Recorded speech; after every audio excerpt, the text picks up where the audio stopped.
away. They have already taken it away. You are correct. I was looking at other options for middle lane. We might see the likes of Galio's already there. It's okay. It's going to be a long day, Trevor. We'll catch up. We'll catch up. What do you think of the Cogmore ban? No AD carry locked in for upset yet. Obviously, Tristana's off along with Kalista, and it's the Gnar in reply. So Janna's still available here for Giants and allow the counter pick for Ruin. Then we need to see an ADC for Schalke. We've seen the Cogmore out of upset before. I don't necessarily think this is the greatest composition to have put it in if Schalke were looking for it, but they also want to take away one of those scaling threats, remember, because these games are going long. If you can take away the late game carries, Upset might have to play the Caitlyn that comes through at this point. So I like that Giants are looking towards other options to remove from Upset's champion pool. He may just go Varus if he wants a lane-winning AD carry. It's been very good for him. Oh, and there we go, locked in. So the last time that we saw Upset playing on Varus, last week, phenomenal. He's 3-0 on the champion, 14, 1, and 20. Yeah, 34 KDA, pretty good. Ridiculous performance on that champion. And we're going to get a split-pushing top laner once again. The Jax, not necessarily the only reason Schalke struggled in the previous game. What do you think of it this time around? I think blind picking Jax can be very risky. If we see a Rumble come out here, at least that magic damage can have a decent amount of threat against him. Jax doesn't necessarily win a lot of matchups, so he is a scaling pick. Gragas is another AP threat that you can run up in that top lane. It could even be the Maokai, although both of them kind of give over a lot of the laning phase prowess. Jax will be fine with that and take a scaling matchup, but you have phenomenal front line for Giants here. 4 frontline tanks, 1 carry. Where is the... Oh, they're so reliant on Minitroupax. Now, if you were to rely on anybody, Minitroupax is one of the guys you should feel comfortable leaning back onto. But 4 tanks for Giants, they are, for lack of a better phrase, hella committed to late game team fights here, Stress. I don't even... So this late game threat out of Xayah needs to get a bunch of kills and a bunch of gold early on, otherwise Xayah won't live up to it. You mentioned the Sivir being that kind of big threat. Xayah can have that impact, but look, Schalke, they've got decent curve to their game. They've got early and mid game and late game, whereas you can't quite say the same for Giants. They've got decent ability to team fight, but if they fall behind, very difficult with only 1 damage threat. So what is the key to victory here then for Giants? As we mentioned, 1 damage threat. We know the scaling is more balanced for Schalke. They've also got a split push threat. For Giants, it's basically like land crowd control on 1 person, try and catch them before a fight ever happens, so that only having 1 damage threat doesn't really matter. For Schalke, if they can, again, get Memento into the fights, be able to punish Minitroupax for being the only damage dealer, then Smittyj will just push the side lane all day long. This Jax, we saw it out of him last week. That's a very, very tough champion to pull off, but he's been given basically an almost free laning phase. What we've seen from both games this series already, the team that has tried the split pushing shenanigans is the team that has fallen over. Both times that slightly more team fight style team composition worked, but Giants have thrown a small curveball our way by giving some mixed AP damage from the Maokai, Gragas, Galio. I think if you add all of them together, it could be an AP threat. Maybe that's also a little overly harsh because the numbers aren't quite that terrible. Yeah, Galio actually does do a decent amount of damage in fights. It's not a carry threat, but certainly supplements a lot of the damage that comes through. I think the thing for me is if Giants get ahead and get resistance and armor and everything early on, then Schalke are going to have a real tough time with a scaling Jax, with a scaling Corki to actually output the damage. If Giants fall behind and they don't have those resistances, these 3 damage threats from Schalke will just eat through the front line of Schalke. Right, now I want to see the Gilius of weeks gone by show up. I want to see Gilius ganking the bottom lane with Jiizuke and Ruin coming to join the party, make those Alistar tower dives backed up by Galio, backed up by Gragas a reality. Because you have to get Minitroupax ahead. He had a great game on Tristana previously, but now he needs to do it again because his whole team is built around him, much like our narrative in game 1, right? Yeah. The kind of vibe of a Giants composition. Yeah, although it's sounding a little bit like Ebenezer Scrooge right here. You don't want to see the Gilius of Christmas Future come through. That always tells a bad tale. We'll see exactly which Gilius actually shows up. Second game was a lot better out of him. He had that engage. Everything looked good from Gilius. And again, Gragas, another one of these well-rounded champions. A lot less focused on just one cocoon. Yeah, going to have more versatility. Playing forward, playing backward. Engage or disengage. A little bit of trading in this bottom lane already. Upset and Minitroupax, they've had each of them one good game apiece. And we'll see whether or not Upset's Varus, who's only died once in the 3 games that he's played, will show up again. 14, 1, and 20. Like, ridiculous performance on what is a little bit of an off-meta pick. Maybe off-meta is maybe a bit strong, but like non-traditional 7/16 pick. Right, it's a pick that a couple of AD carries, you look at Sven from G2, still mixes into the champion pool every now and again because it does win lane quite well, especially when you pair it with something like a Rakan. You have push threat, you have a lot of damage, even mixed components to it as well the later the game goes. And you can use him as pick because you have the ultimate, you can disengage with it as well. So Varus is still a good champion, and it's actually a little away from the playstyle Schalke played in the playoffs, but more akin to their regular split, where they were a little bit more about winning the lane using this Varus. That's where those 3 games came from. Whereas Minitroupax and Jactroll, they're going to have to concede quite a lot in this laning phase. Yeah, small changes here from the jungle pathing. Memento's going for the invade again, but Gilius is not there to be caught. Gilius instead went to look for the Raptor camp on the Schalke side of the jungle, and it was not there. Instead returning to his own jungle, Ruin farming under his tower on Maokai. Early levels, you're not going to be able to do a whole lot against the Jax. Well, actually, through most of the game, you're not going to be able to do a whole lot against the Jax. Just wait here as best you can. Yep. Use those saplings in the Bramble Smash. And that's the thing, is even before all the Maokai reworks and everything like that, Maokai in the top lane was basically a free lane for whoever played against him, because although he does have a little bit of threat, a little bit of damage that comes through, generally, you just farm on both sides of the matchup. And without jungle presence, Gilius, Memento still not even looking towards top lane.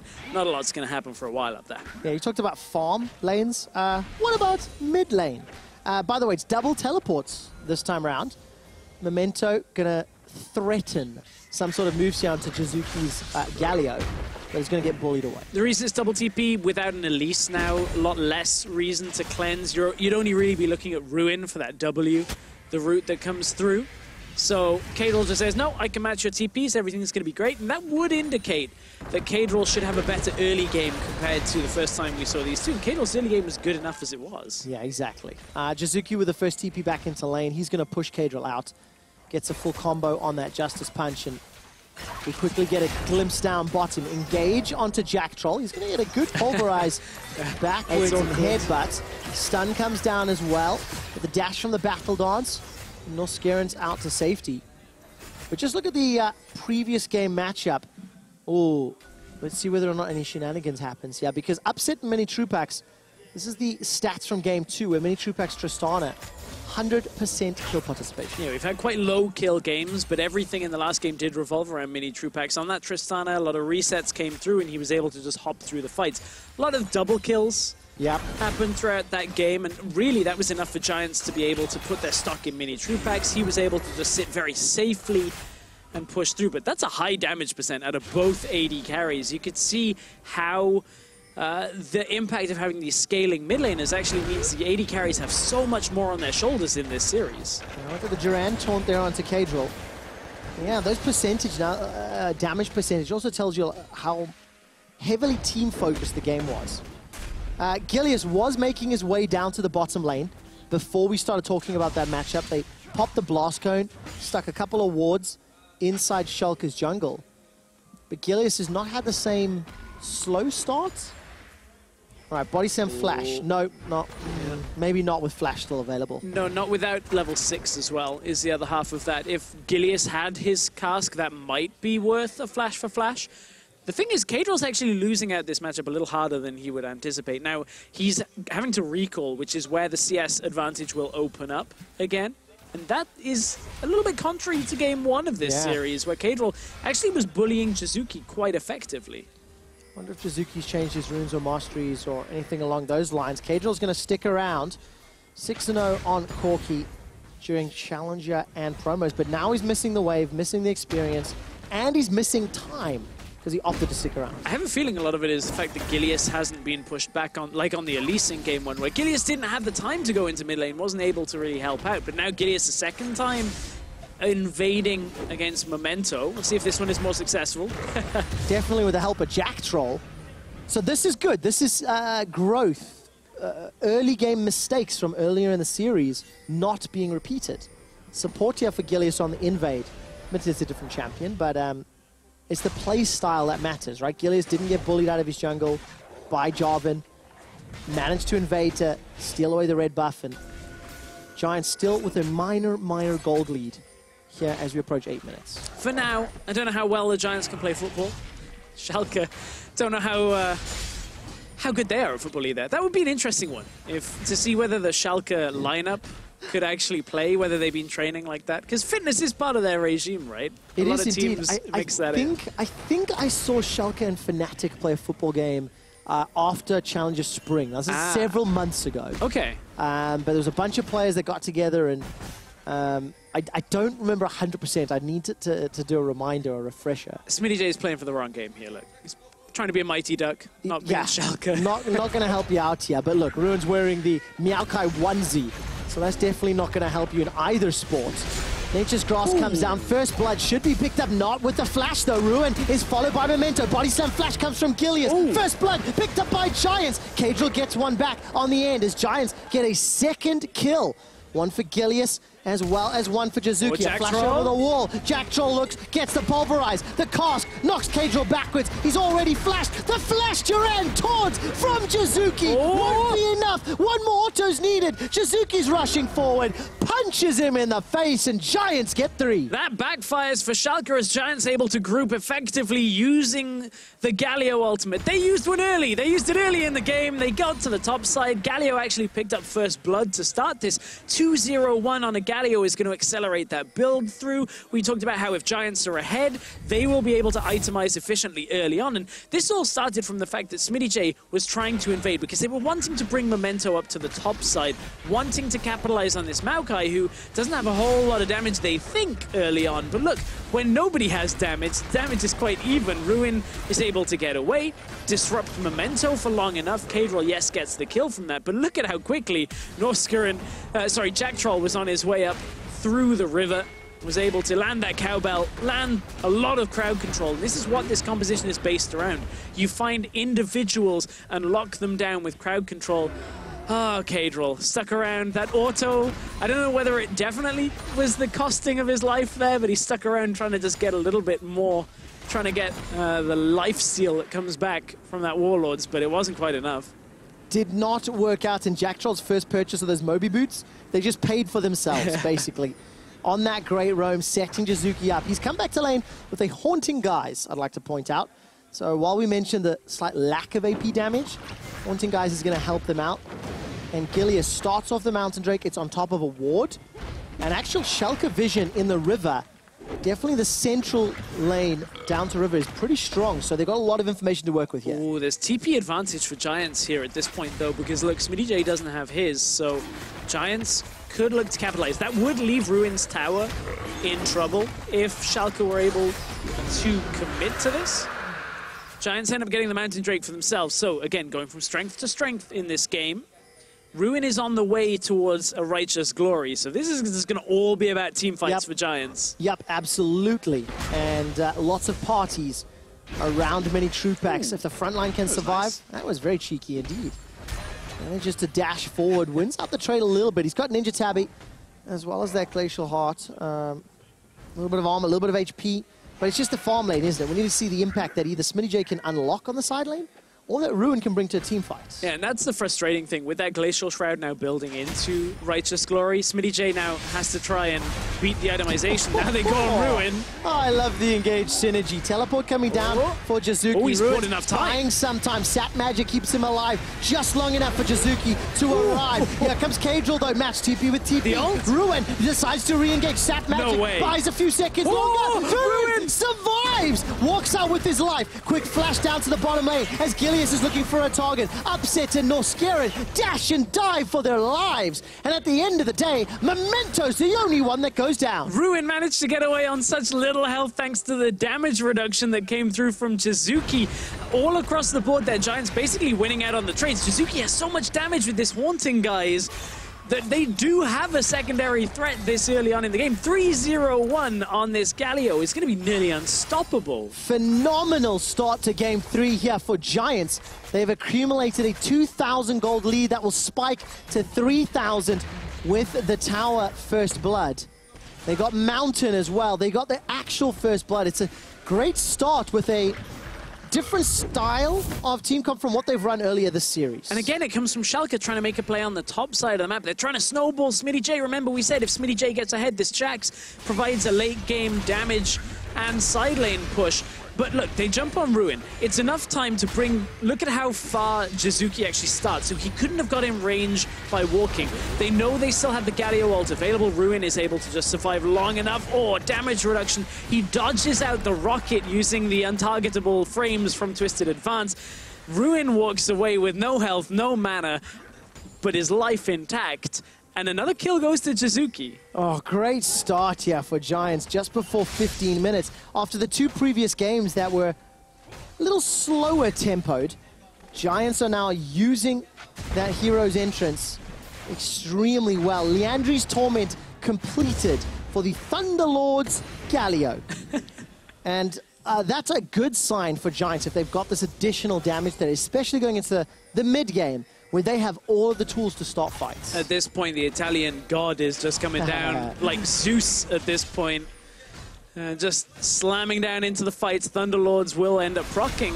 And honestly, it's a lot of damage will come from Jiizuke. I'll be very interested to see a little bit later the damage done to champions, because I think it's actually going to be more than we typically would see out of a Galio. Well, I think his build will help that out ever so slightly. But I think significantly more. And I think one of the things that buys into this is the fact that Caedrel has been taking these scaling matchups. And we mentioned that normally is Caedrel's wheelhouse. That's where he likes to play. This game's going to be very tough for Corki to actually output damage when it comes to not being shut down by this Galio. And on the same token, Jiizuke cannot afford to jump into a team fight that his team was not 100% going to win. Without having those tanky stats, those MR and armor items, he's going to get melted quicker than we usually see him. All right, Caedrel now trying to defend. You know what else is interesting? Tell me. That Dark Seal that normally just sits there because it helps with the potions, 7 stacks on it currently. Maybe see a Magi come through from Jiizuke if he ends up wanting to go that route for more damage. Look at how they're collapsing on mid lane for Giants here. Already pushing in from multiple angles, getting into the mid lane, and they can take down that first mid lane tower. That's the second tower of the game for Giants. This snowball is very effective. There's 5 people in the mid lane. Giants are going to use the Rift Herald for a second tower. Caedrel's rockets are being body blocked. And that Rift Herald was fantastically used by Giants. They pushed that lead 4,000 gold. And what happened there was Giants went topside with Minitroupax, tried to push out, dragged Upset up to the top lane, and then just said, okay, well, we'll Rift Herald in the mid lane, get ourselves 2 towers, and this is looking to be a very swift game from Giants. Ahead with this type of front line up against scaling damage threats. Caedrel does not even have a phage completed towards his Trinity Force. Upset is basically the only person that can try and hold Schalke through this tricky part of the game, and he doesn't have a whole lot of damage himself. Now, if there is one small saving grace for Schalke, is that the money is on the front line of Giants. And the reason I say that, if they can somehow catch Minitroupax or lower his effectiveness in team fights as we start to scale to the mid game, maybe there's a way in. I actually think that's still a bad thing, that it's on the front line. I actually think this is one of the opportunities where, like, if the tanks have a lot of gold, you're not getting through them at all. Like, Alistar's already effective enough with his damage reduction. Galio is going to be effective enough with damage reduction, plus now has damage on top of it. Like, I think there's very tough way of Schalke getting out of this game. They'll try with a top lane play. Didn't quite get all 3 over the wall, but looking for the tower. Meanwhile, bottom lane again, Giants are looking to set up a play for themselves. Okay, this will be the first tower for Schalke secured. It's 10 seconds to Infernal Drake, by the way, which Giants desperately do not want to give up. Remember, this is a team composition that is lacking some damage sources. So if you get an AP Galio with a Mountain Drake and an Infernal Drake and a Liandry's, that benefits Giants so greatly going into the next few team fights and the next objective battles. Every single trade is going in Giants' favor. Now, that's an inner tower for an outer tower in favor of Giants. As you said, Infernal is up, standing around in a bush, waiting for Smittyj to come up and place a ward, because Smittyj doesn't want to just walk into the jungle, but he's pushed too far up in lane himself. He's got this is tricky. Available to him. There's pings from Schalke onto the mid-outer turret. Ruin is sitting in the top lane, and wow, he just got deleted. Yeah. Jiizuke could TP here to the mid lane if they wanted to defend, and look, they can collapse from the side. In fact, Jiizuke may be close enough to ult here as Ruin goes in. All right, manages to dodge. The corrupted Twisted Advance rather throws down Nature's Grasp. Now look at the damage. Norskoren's already down. Memento gets rooted up for a few seconds. Summon a heal used by Upset. Ruin and Jiizuke, again, they are just bursting down Schalke at every opportunity. At this point, they're trying to make us look foolish for saying they only have one damage threat. That is certainly not true for this game anymore. Now Giants have the opportunity to go for the Infernal Drake. They're going to be able to take that down, increase their damage. Like, if that happens again, Giants will look for a Baron from that, and will look to end the game very quickly, because Schalke cannot create enough presence out on the side lane for Caedrel or Smittyj to push their lane out. I am just still flabbergasted by the amount of damage coming out. I can't play by play quick enough to talk about the people who are just getting popped. All right, 10 stacks on that Dark Seal for Jiizuke.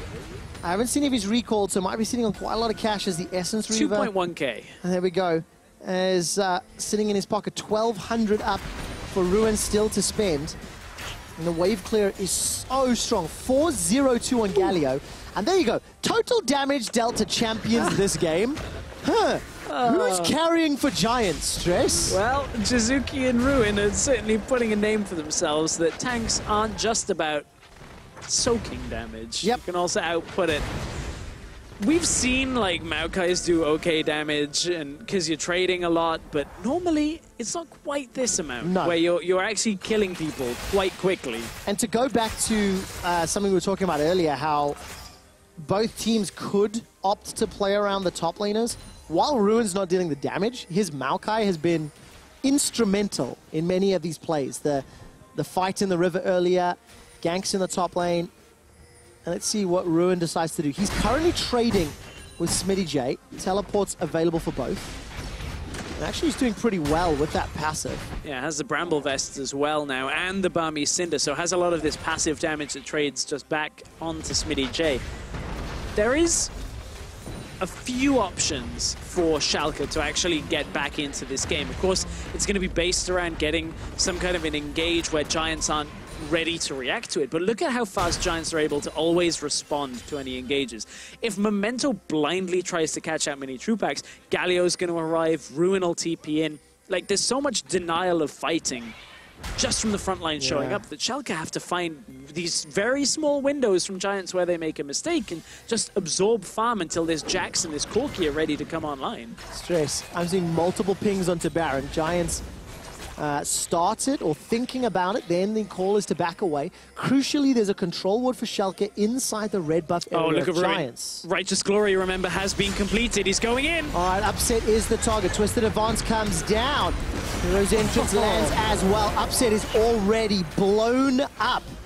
Schalke didn't even get Smittyj to finish. They're going for an inhib here at 20 minutes. 21 minutes on the clock. Giants engage. Go, go, go. Comp is now knocking on the inhibitor turret.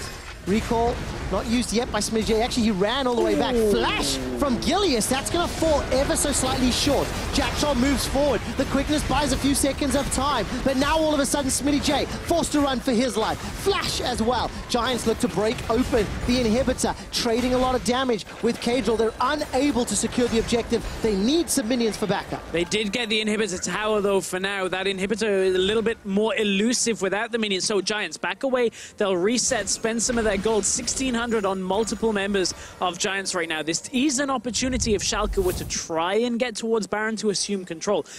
This is one of the worst feelings you have to think for Upset, where he's like, okay, I've got a Maokai coming at me one side, a Galio is ulting me, so I've been knocked towards the edge of the circle, and In comes a Gragas, body slams me, I'm dead. There's no escape path available. This is the drawback of a Varus compared to like a Tristana, where you don't have that easy jump, and now Upset, no flash, means if another flank like that comes from Giants, Upset is really not going to get out of there. I don't even think they need to flank. No, I think Ruin could run him down. Yeah. I think just straight at him and say, I dare you to do anything. And you know, in Picks and Bans, we had all these questions about split pushes and engages. The team with more engage has been the team that seems to win so far. And Giants have got engaged everywhere. All 5 members of Schalke peel away from the Baron. It slowly resets. I didn't see whether they had vision on Gilius recalling out there, but that was one of the only plays that Schalke would look to get here, get the teleports out of Giants if they can. I don't think they were seriously committing to the Baron, and that's why they just dropped back away. Caedrel did use his TP to start that play, though, so maybe a little bit of miscommunication on that investment. It was a 1-for-1 trade. Yep. Ruin not going to be able to play the side lane, and looking at the itemization, Jiizuke's picked himself up a Medjay Soulstealer. 10 stacks already for a guy who actually has not played any Galio this split until this tournament, or sorry, today. That's a bold move, and it's paying off. It is. Maybe that's why. He's like, I don't like playing this Galio in scrims where I don't do anything. I want to play AP Galio. Let me play it. Finally ends up playing it. Doesn't have any intention now of dying at all with that Medjay's. Well, no one ever has intentions of dying. But it sends a very clear message that it's just like, I'm going to play frontline, but I'm so far ahead that at this point you can't do anything to me. Like, all of his items have that hybrid damage plus tankiness to it. Abyssal Mask, of course, will give him that extra damage on enemies that are nearby. Man, it's just working out in favor of Giants. Baron is started. Smittyj needs to teleport soon if he wants to join this one.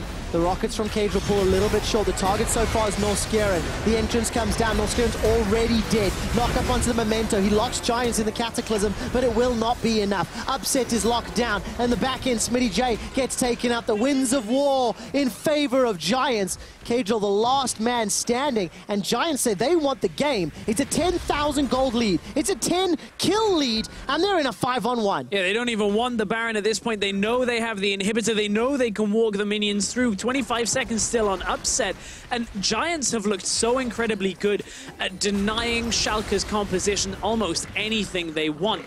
You don't want to be team fighting with Jax. Smittyj wants to be in the side lane, but with this much engage, Giants have said you cannot escape our team fights, and now they're looking to push forward for the win. Oh, the Nexus turret #1 has fallen. Caedrel and Memento doing what they can to defend, but there's just not enough damage. Now all of a sudden, 4 members of Schalke are here. The damage comes down, but it's so far messy. Trades back and forth. Ruin running for his life. Jiizuke sends out the Winds of War, unable to get the kill. Giants just short of winning the game. But the damage is done, and they trade a few more kills. But at this point, the inhibitor hasn't spawned enough super minions to be a full threat here. Schalke might rush out to the Baron if they can at least clear some of the pathways there. It's a difficult thing because Gilius is still alive. They're not actually opting for it yet, but we might see one last-ditch attempt at the Baron out of Schalke as we come out of the replay. Giants were on the Baron. They started it off, and as Schalke came into the fight, you can see the Galio ultimate looked to line up to hit multiple people. All of the crowd control comes through. The flashes from Schalke to avoid the Galio ult are enough that Giants have already basically won this fight. This is the play. Schalke were trying to start this Baron. Gilius is right here, though. If he steals this, the game is already over. Nature's Grass starts to fly across the Schalke members. Baron down to 1800. The quickness used to buy some time. And God, Gilius taketh everything from Schalke. Baron is secured. Schalke are squandered. And the team is being squashed. Giants with a phenomenal Game 3. That's going to be it. No TPs to get into the base quickly, but there's also no Nexus towers surviving for Schalke. They're just going to be able to run right down the middle lane, walk into the base, and take this to a 2-1 series. Look at the player cams. Giants, their support staff, their management, their coaches, they are ecstatic. And Giants crush Schalke to take the lead 2-1. What a different game to the first two. Giants say, okay, we played the slow game, we played the more carries game. Now let's just play the fighting game. I'm going to bring as many crowd control effects to the fight as possible. And that is so difficult to play against. Like, how do you beat that much crowd control with a late game scaling comp? Yep. I don't think you can. Nope. Then when there's that much engaged, when there's that much threat being thrown at you, it doesn't matter how good you are at dodging engages. There's too many tools. And I think that's where the draft is an unorthodox one out of Giants. You can see just how many of their support staff involved behind the scenes at this point. And you wonder how much of that drafted into this game. Because look, Giants, we thought it was going to be Maokai jungle, Galio mid lane, which looked to be fine. But then the Gragas comes around after the Jax, because Jax was going to be a scaling matchup anyway. Maokai provides crowd control.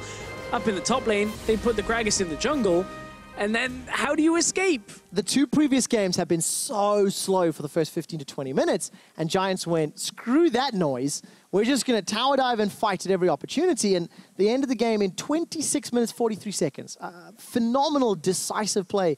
Even the throw at the Nexus didn't really count because they still got kills. Yeah, I mean, Schalke had that one opportunity to rush the Baron down, but even then, Gilius was still alive, gets over the pit in enough time, disrupts around, smites it for himself, and says, okay, we win the game now. So, Schalke now have their backs against the wall. They've lost. They're one game away from being knocked into that final match tomorrow. But Schalke's series last week went all the way to 5. They didn't falter there. They dug deep. They won that deciding game, which was very close. They are the ones that are under pressure. You saw those team shots. Really, really stern, focused, serious looks on the faces of Schalke, Stress. Yeah, and I wouldn't be surprised to see Schalke go, okay, I've had enough of this. No more scaling top lane matchups. No more scaling mid lanes. Let's go. Get one component for the late game, but draft towards more winning lanes early on and try see if they can crush Giants before Giants get going. Well, I hope that's the case because it was very exciting in this game. Giants did dominate game 3. They took the lead in the series. Let's head to the analyst desk to break down how they did it.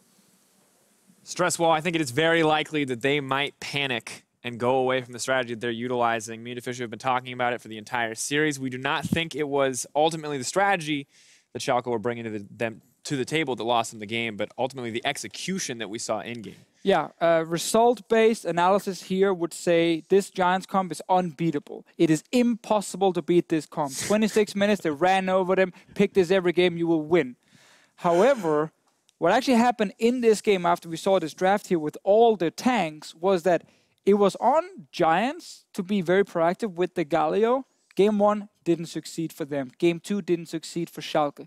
Game 3, on the other hand, was the first game where the Galio really took off. And the main reason he did that, and this tank composition never got to a point where he was lacking damage or anything, was actually based on Schalke forcing fights and disrespecting this Galio pick so much from Giants. And if you start falling behind against a comp like this, like full tanks who have very, very high base damage, you're not getting back in because you can't survive. They can just tower dive you. Yeah, they can just force and we have to remember, this is the thing that people forget about tanks, is it's team no damage at 35 minutes when AD carries have 2 or 3 items. If you get there. Maokai is mostly, you think of him like a mage, essentially, in the early game in terms of ability and damage output. Like, he doesn't do 0 damage immediately. He might do less damage than a Jax, but he also has double or triple the health of a Jax at any point in the game. So before we get into the replays, let's just quickly summarize. The game plan for Schalke here is go to late game. Get to late game where you have double AD carry and a Jax. The Jax will be really hard to kill in team fights with all these tanks because they won't deal enough damage against him specifically. He will have lifesteal as well. So you actually want to play a fairly slow early game as Schalke. You're not looking to just force plays all the time. That's what the tanks are supposed to do. Yet, when we pull up the first replay, Dracos, is it Smittyj who's deep inside the I got this one. Let's pull up the replay. Let's take a look at the first couple set of plays here, because I'm going to go with, Schalke Smittyj. This is the guy who wants to scale, right? Yeah. He wants to just run away now, but instead, Schalke are calling, hey, wait, we can kill this Maokai. Oh, what is this big red circle of doom around us? Oh, that's a Galio ulti from the mid lane. And then Gilius shows up as well. That's a quick 2 kills right now for Giants, and then it's a great roam from the Alistar to secure a 3rd kill. This was initiated by Schalke. they just set up the perfect fight for these big tanks on the side of Giants. And for just Galio to abuse and that all ultimate. especially. I mean, Oh, what's happening here? So Schalke again are forcing something. TP comes in from Galio, late teleport from Caedrel. At the same time, Deficio, like, you look at Ruin's health bar on the back of every one of these plays, and you have to understand why Schalke goes for it. They're so close every time. That was a fantastic outplay, the twisted advance into the passive to heal up. Yes, so it makes sense why Schalke is saying, let's go kill this Maokai. He has no flash, we can just ult him. Caedrel's TP there is slow. That's not based on the comp, that's based on execution. Jiizuke's reactions on Galio and his coordination with his top laner, that is beautiful. Yes, we see you, Gilius. We see you, Gilius. We're praising So, your teammate right now if you hold on. So Jiizuke, we have to say, Jiizuke and Ruin coordinated fantastically. Yes, and once the team actually got together and got out of the laning phase, that coordination kept up, which is, I think, the thing that surprised me most is because when we saw Galio in the previous games, yeah, it was the first 2 ults were great. And then after that, it all fell apart, and they couldn't just continue and rinse and repeat. Right, but 2 of the games we've seen with Galio, game 1 and 2, were with a split-pushing top laner. This was with a team-fighting top laner who got ahead as well because of all these plays, who wanted to just go as 5 and just run straight at the enemy. So it was like a dive composition where Galio was super successful because he got so many kills. He had like his build was fantastic as well. He rushed Magic Penetration with the Haunting guys into Liandry's. Then he had Abyssal Mask buffing up all the tanks' damage. Then he had a Soul Stealer coming in, sort of like 15 20 stacks. I was specifically told by our production team that he had 20 stacks at the end. Basically, like, Giants' comp right here wants to fight early game. Schalke gave them the fight in the early game, and then Giants out-executed Schalke. 100% full credit to Giants there. But I really do not hope Schalke panics completely and just goes like, this comp was terrible, we can't do anything with this, because it was actually based on their play in-game. That's true, and with this rough execution you talk about, we want to look at Giants out-executing. We do have that fight that they won around Baron. I would say the game-deciding fight, although from there Schalke did take a few more gambles, and really just, once again, a testament to the coordination of this team and knowing how to utilize the lead they've built. Exactly, and here you can see the tanks are just not taking any damage. They even have more DPS than the different carries on the side of Schalke because, well, they are still waiting for items. They are still waiting for more time, and these tanks with the high base damage, who spikes on like 1 or 2 items, are just running over them. And the thing, too, you have to remember, right, is that, yes, Corki probably does more damage than a Maokai, but he doesn't do more damage in 2 seconds than a Maokai, a Galio, and you know, every single one of these options, and a Gragas, right? Those guys use 1 rotation and kill 1 carry immediately. Right. And the next carry can't kill 3 people in the time it takes for them to get their cooldowns back. There is no way to win a fight when your carries cannot independently survive from a full burst rotation from a tank. Also from watching these games now, when we see like these clips with Ruin and Jiizuke kind of coordinating together, I keep looking at the player camps, all the Giants players during the games, like high-fiving each other and seem to really have a lot of fun in-game. Like, I look at this kind of team, and there's some names here that are very new for a lot of viewers, like even for us. Like, we don't see some of these players quite a lot.